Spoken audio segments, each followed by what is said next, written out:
7 empalizada de algas. No podéis entrar, dijo la voz chillona desde detrás de la barricada. Por favor, señor, os lo ruego. Marchaos.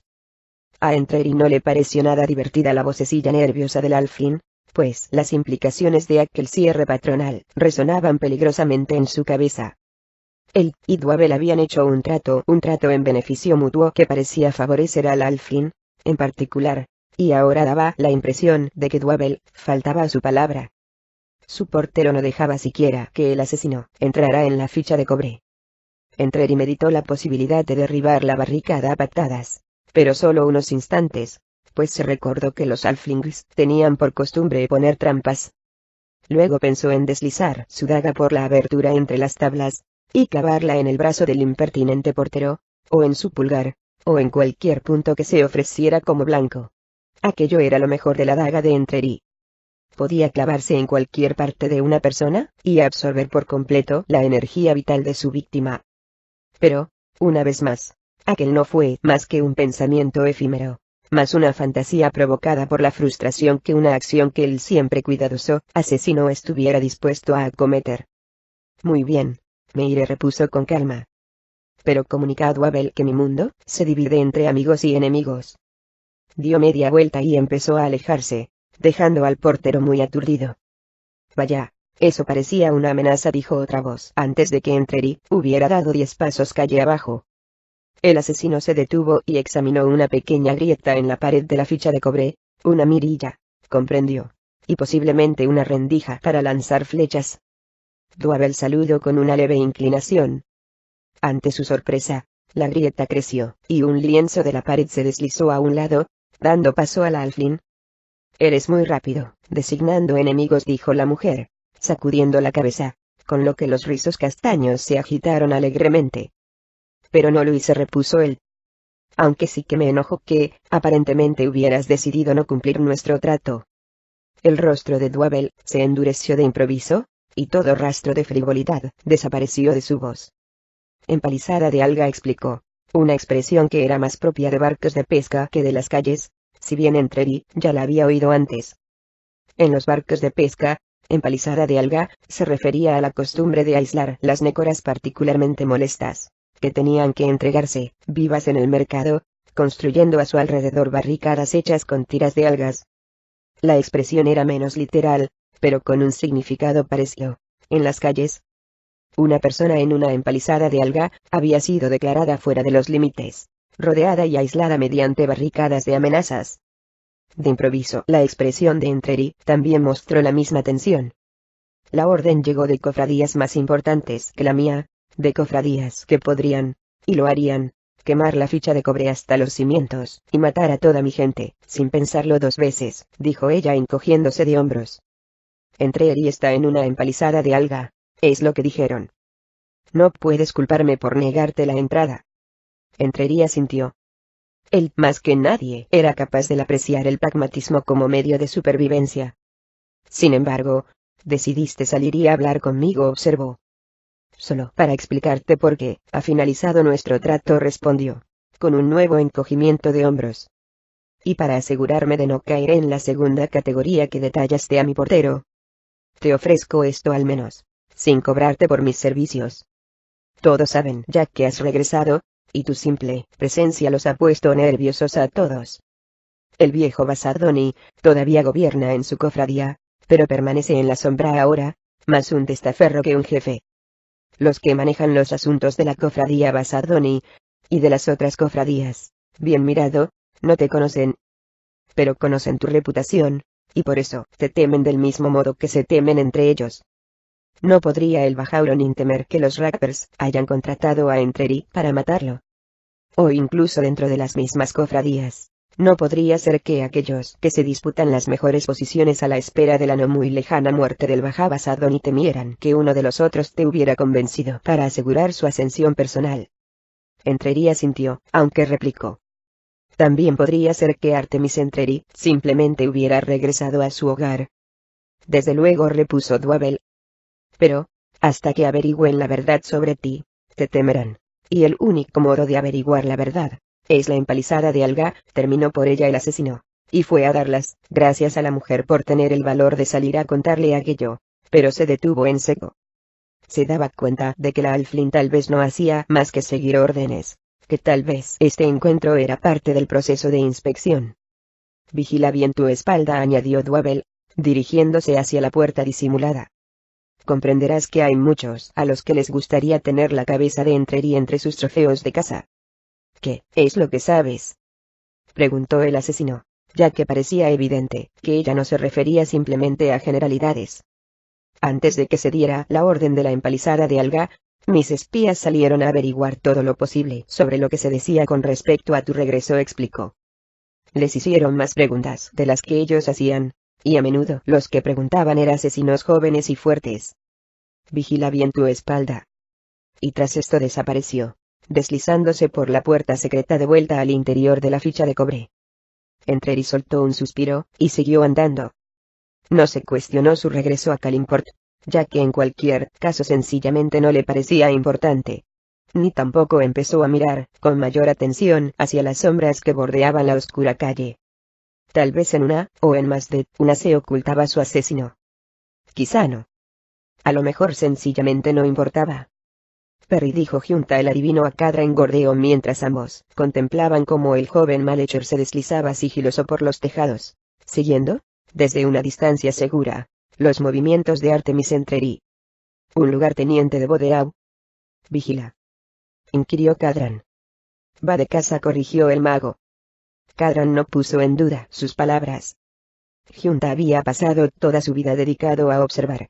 Este hechicero era un observador, y según los patrones de comportamiento de aquellos a quienes vigilaba podía predecir con un sorprendente grado de exactitud sus siguientes movimientos. ¿Por qué iba a arriesgarlo todo Bodeau para ir tras Entreri?, inquirió el guerrero. Sin duda está enterado de la orden sobre la empalizada de Alga, y Entreri posee una larga alianza con esa cofradía precisamente. Que Bodeau está enterado, es lo que supones, replicó Junta con su particular habla. A este tipo antes he visto. Dogberry, se llama, aunque asimismo el corazón se designa. Por su costumbre de arrancar del pecho de sus víctimas el corazón todavía palpitante, observó Cadran, a quien aquel apodo le resultaba familiar. Un joven asesino temerario, añadió, asintiendo con la cabeza, pues ahora comprendía. De alguien que conozco no muy distinto, repuso Junta malicioso, a la vez que volvía la mirada hacia su acompañante. Cadran le respondió con una sonrisa. Desde luego, Dogberry no era tan diferente de un Cadran más joven, temerario y hábil. Sin embargo, los años habían enseñado a Cadran cierta humildad, si bien muchos de los que lo conocían bien pensaban que era todavía algo deficiente a ese respecto. Contempló ahora, con más atención a Dogberry, que se movía en silencio y con cuidado por el borde de un tejado. Sí, parecía existir cierta semejanza con el joven matón que había sido Cadran. Menos refinado y menos sensato, evidentemente, pues Cadran dudaba que incluso en su arrogante juventud, se hubiera atrevido a ir tras alguien como Artemis Entreri tan inmediatamente después de la llegada de este a Kalimport, y a todas luces, sin demasiada preparación. Debe de tener aliados en la zona, comentó a Junta. Busca en los otros tejados. No creo que este joven matón sea tan estúpido de ir tras Entreri solo. Junta amplió el radio de visión. Encontró a Entreri, que avanzaba con tranquilidad por la avenida principal, y reconoció a muchos otros personajes de la zona, habituales del lugar a los que no se conocían relaciones con la cofradía de Bodeau o con Dogberry. Él, indicó el mago, señalando a otra figura que aparecía y desaparecía de entre las sombras, siguiendo la misma ruta que Entreri, pero a distancia, a mucha distancia. Otro de los hombres de Bodeau, me parece. No parece muy decidido a tomar parte en el combate, comentó Cadran, ya que el hombre parecía vacilar a cada paso, y se encontraba tan lejos de Entreri, y perdiendo tanto terreno a cada segundo que pasaba, que podría haber salido al descubierto, y caído como una exhalación sobre cualquiera que pasara por la calle sin que el perseguido asesino se diera cuenta. ¿A observar se limita? Quizá, observó Junta al tiempo que enfocaba la bola de cristal otra vez hacia los dos asesinos, cuyos caminos empezaban a cruzarse, y a su aliado, sigue a petición de Bodeau para ver a Dogberry cómo le va. Pero si en la pelea, junto a Dogberry tomar parte piensa, será mejor que a correr empiece. Entreri no es de los que un combate alargan, y parece como si se detuvo de repente cuando el joven matón se colocó en el borde de un tejado, y se agazapó, con los músculos en tensión. El asesino había encontrado el lugar deseado para la emboscada, y Entreri penetró en el callejón, aparentemente haciéndole el juego al otro. Podríamos advertirle, dijo Cadran, lamiéndose los labios nervioso. Entraría en guardia, explicó el mago. Sin duda que lo observó apercibido. A un hombre con su talento observarlo no se puede mediante la magia sin que cuenta se dé. El hombre lanzó una risita. Adiós, Dogberry, dijo. Las palabras acababan de salir de su boca, cuando el supuesto asesino saltó del tejado para caer al suelo a gran velocidad, apenas 3 pasos por detrás de Entreri, y acercarse, con tal rapidez que casi cualquiera habría sido ensartado antes siquiera de percibir el ruido a su espalda. Casi cualquiera. Entreri giró en redondo al mismo tiempo que Dogberry atacaba con su fina espada bien adelantada.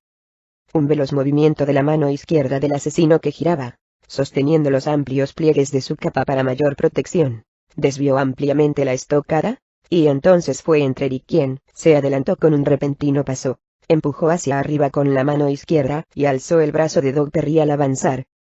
Tras colocarse justo bajo el ahora desequilibrado asesino frustrado, lo acuchilló en el sobaco con su daga de pedrería mientras avanzaba.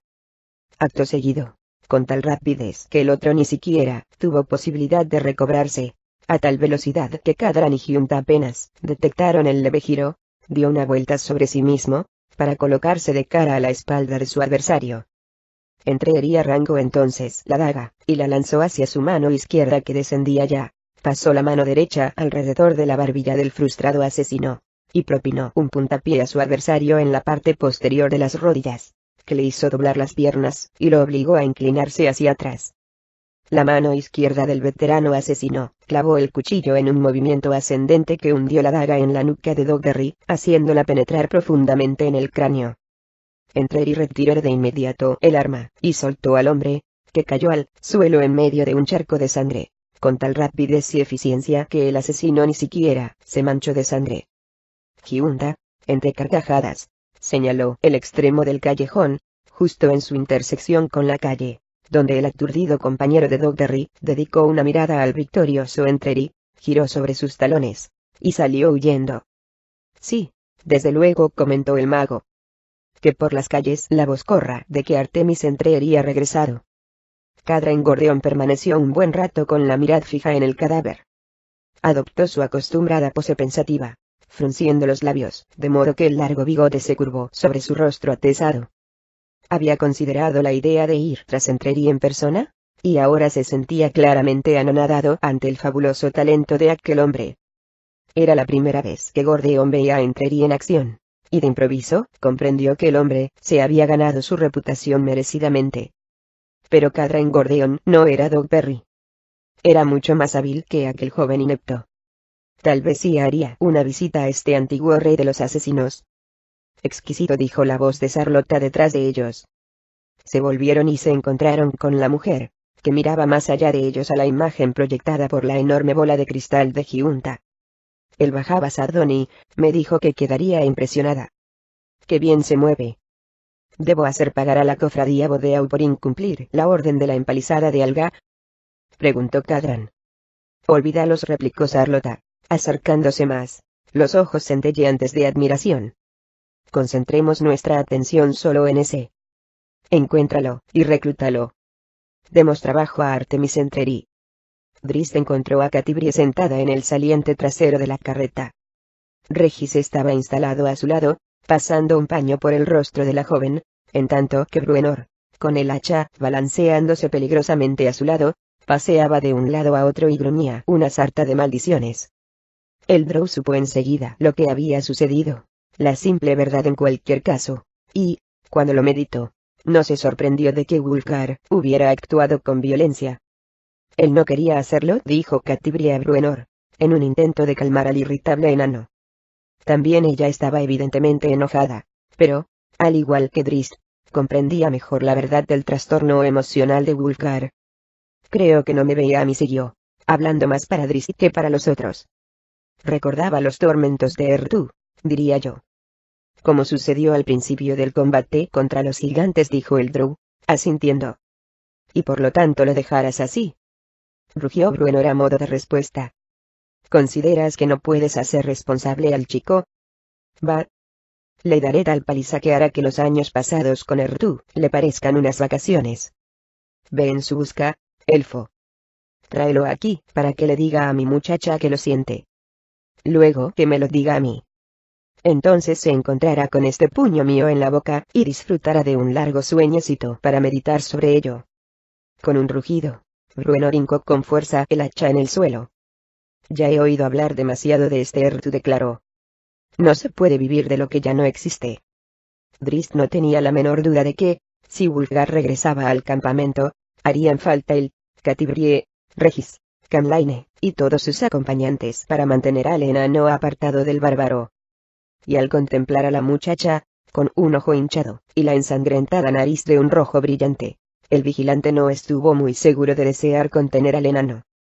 Sin decir nada más, el Drow dio media vuelta, y se alejó, abandonando el campamento para perderse en la oscuridad. Wulfgar no podía encontrarse muy lejos, lo sabía, aunque la noche no era tan oscura con la enorme luna brillando con fuerza sobre la tundra. Nada más abandonar el campamento sacó la estatuilla, y Genuibar encabezó la marcha, lanzándose a la oscuridad, y profiriendo gruñidos para guiar al vigilante.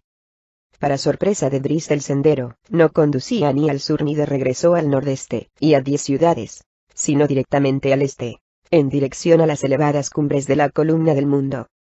Genuibar no tardó en conducirlo al interior de las colinas, un territorio muy peligroso, debido a que los elevados farallones y afloramientos rocosos facilitaban lugares perfectos para una emboscada de monstruos y forajidos al acecho. Drizzt frenó su carrera, y soltó un profundo y largo suspiro, pues lo que le parecía más inquietante no era la idea de que Wulfgar se estaba buscando un buen problema, sino su propia reacción ante ella, ya que en aquel momento, con la imagen de la herida Catibrie nítida en su mente, el vigilante casi pensaba que tal final a la vida de Wulfgar pudiera no ser algo tan terrible. Una llamada de Genuibar lo arrancó de sus meditaciones. Ascendió veloz por una empinada ladera, saltó hasta una roca, y luego resbaló hasta otro sendero. Escuchó un gruñido procedente de Wulfgar, no de la pantera, seguido de un fuerte golpe cuando Aegisfan se estrelló contra una piedra. Drizzt se dio cuenta de que el choque se había producido cerca del animal, cuando oyó los inmediatos rugidos de protesta del felino. El Drow saltó sobre una repisa rocosa, recorrió a la carrera un corto trecho, y saltó un pequeño desnivel para aterrizar justo al lado del hombretón en el mismo instante en que el martillo de guerra reaparecía mágicamente en su mano. Por un instante, y teniendo en cuenta la expresión salvaje de los ojos de Wulfgar, el vigilante creyó que tendría que desenvainar las armas y luchar contra él, pero el bárbaro se tranquilizó con rapidez. Parecía simplemente derrotado, expulsara toda su rabia. No lo sabía, dijo, recostándose contra la piedra. Comprendo, repuso Drizzt, reprimiendo su propia cólera al tiempo que intentaba adoptar un tono compasivo. No era Catibrie, siguió Wulfgar.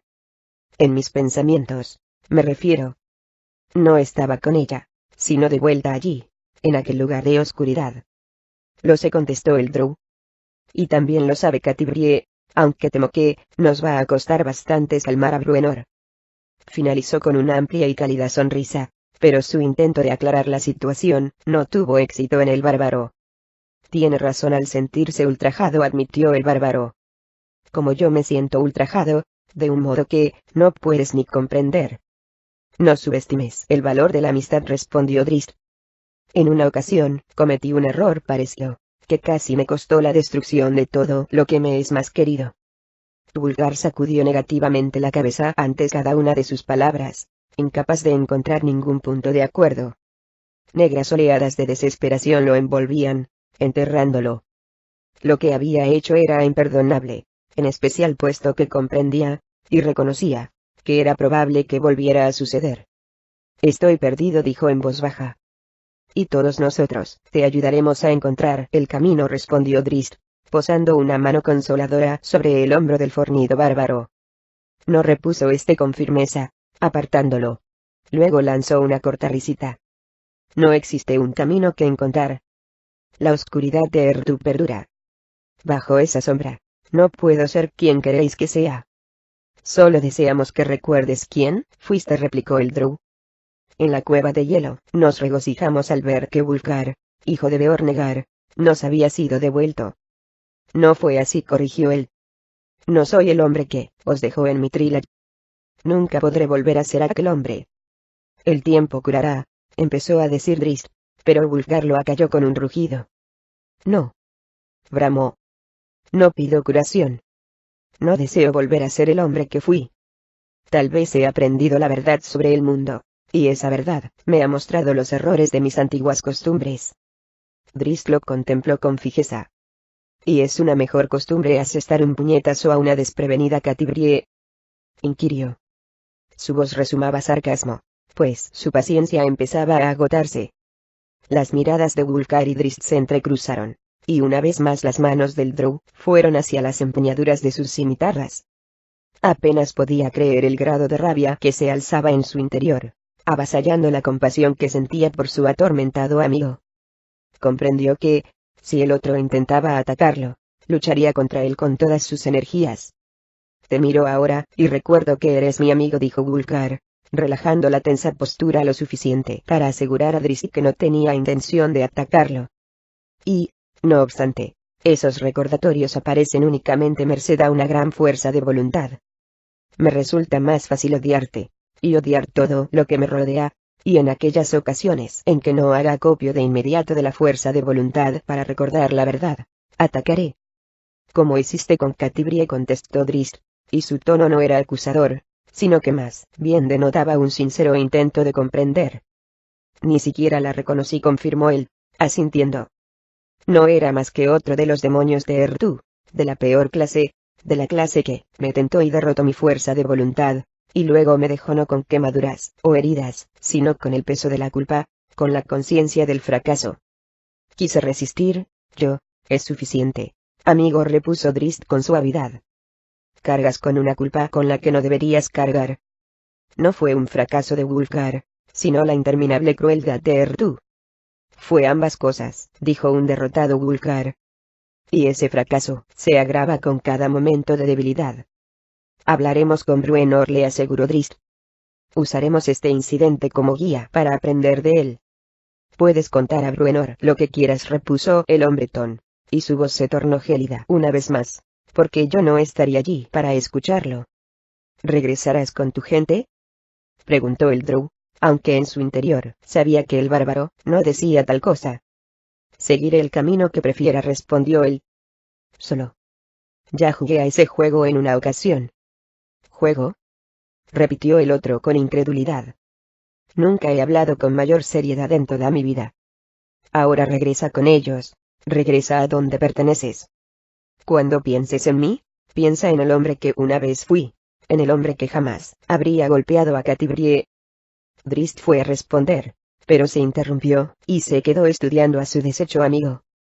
Lo cierto es que no sabía qué decir que pudiera consolar a Wulfgar. Si bien deseaba creer que él y los otros podían lograr con paciencia que el bárbaro retornara a un comportamiento racional, no estaba seguro de ello. En absoluto. Volvería Wulfgar a atacar a Catibrie o a cualquiera de ellos, hiriendo tal vez a alguno de gravedad. Facilitaría el retorno al grupo del hombretón una auténtica pelea entre él y Bruenor, o entre él y Drizzt. O podría tal vez Catibrie, en defensa propia, hundir a Cassideá, su mortífera espada, en el pecho del bárbaro. En apariencia, todos estos temores parecían absurdos en la mente del Drow. Pero, tras observar a Wulfgar con atención durante los últimos días, no podía dejar a un lado su inquietante posibilidad. Y tal vez lo peor de todo era que, si consideraba sus propios sentimientos al ver a la magullada Catibrie, se daba cuenta de que lo sucedido no le había sorprendido lo más mínimo. Wulfgar empezó a alejarse, y Drizzt lo sujetó instintivamente por el antebrazo. El bárbaro giró en redondo, y apartó a un lado la mano del Drow. Adiós, Drizzt Do'Urden, dijo con sinceridad, y aquellas palabras expresaron a Drizzt muchos de sus mudos pensamientos. Un anhelo de acompañar al Drow de regreso con el grupo, una súplica para que las cosas pudieran ser como habían sido antes. Los amigos, los compañeros de la sala, lanzados a la aventura. Pero sobre todo, fue su tono lúcido, claro, y deliberado el que transmitió a Drizzt una sensación de irrevocabilidad. No podía detener a Wulfgar, si no era incapacitándolo con una cimitarra. Y, en el fondo, en ese terrible instante, supo que no debía detener a su amigo. «Encuéntrate a ti mismo», dijo Drizzt, «y luego búscanos». Tal vez fue todo lo que Wulfgar pudo ofrecer, y se alejó, sin volver la cabeza. Para Drizzt Do'Urden, la caminata de regreso a la carreta para reunirse con sus amigos, fue el trayecto más largo de toda su vida.